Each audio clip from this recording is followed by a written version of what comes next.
Whoa, whoa, whoa, eyes up here, buddy. We're talking about a beach body today. Speaking of which, chest and shoulders. Getting a workout when you're in a hotel is a disaster. Eric, show them this place.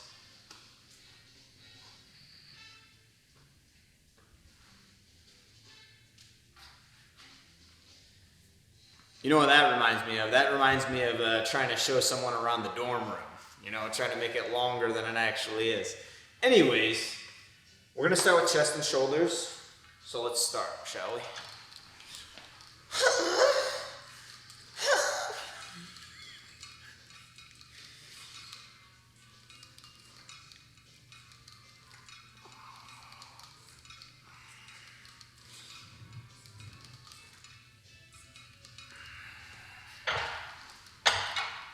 Alrighty, now, the first thing I want to say is, if somebody else is on this cable tower, because the gyms are usually full with other people, really simple, you can just do one arm at a time, right? Just like this, and here. With that being said, the biggest mistake I see people do is they end up using too much weight, and then they end up curling it with their arm instead of using their chest. So if you're gonna start like this, you should be like this when you're across from your body. If you start like this, you should be like that when you're across from your body.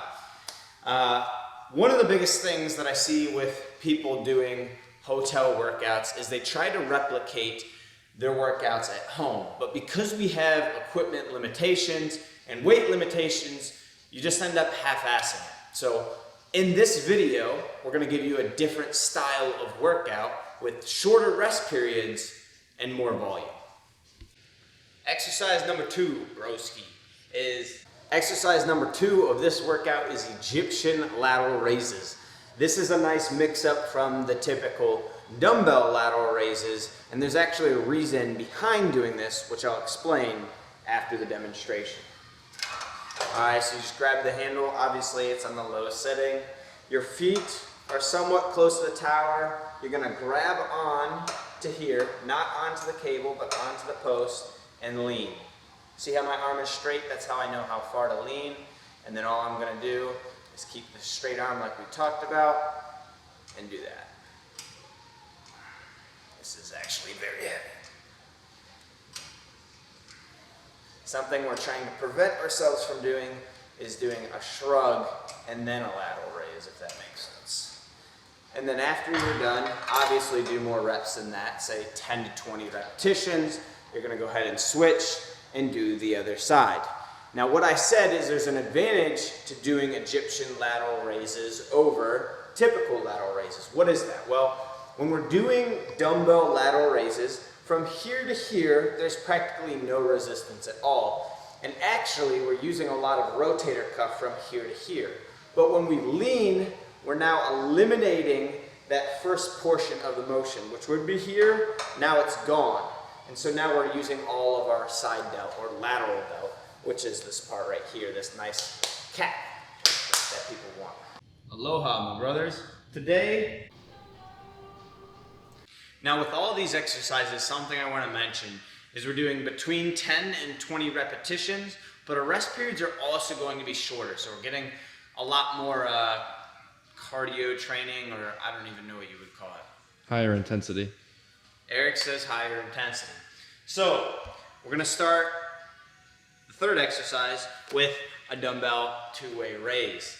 For those of you who aren't familiar, it's essentially a lateral raise and a front raise combined. Watch this. Up, pause. Forward, pause, down. Pause, pause, pause. Now, this is a fantastic exercise for multiple reasons. Dumbbell lateral raises is underrated, 100%. With the weight limitation that we have here at this gym, it makes lateral raises that much more appealing. But most people, when they do lateral raises, they're swinging and they're also shrugging a lot. With this exercise, you're doing a considerable amount less than you would on a typical lateral raise. So for reference, lateral raise I'm doing 30, 35 pounds. With this, I'm doing 10 or 12 and a half pounds. So not that much weight, but that's not the point of it. The point of it is to have this isometric hold and to make sure that our form is flawless throughout. Let's go to the last and final exercise. Didn't see you there. Need to restart that though. Okay, I'll cut that out. Now the final exercise is push-ups. Now I know what you guys are thinking. You're thinking, oh Lord, not push-ups. I hate push-ups. Don't worry, we got some tricks up our sleeve for this one. Last exercise, we did two-way raise. That was kind of like a shoulder finisher. This is going to be the chest finisher. In the respect of that, we're going to be taking 3 sets to failure.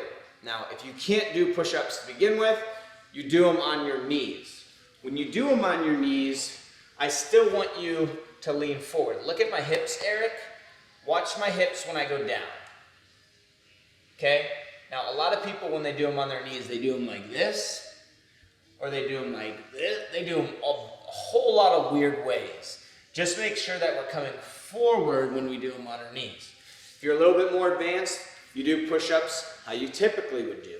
Now, if you say, Michael, I don't want to do a bajillion push-ups, I don't blame you.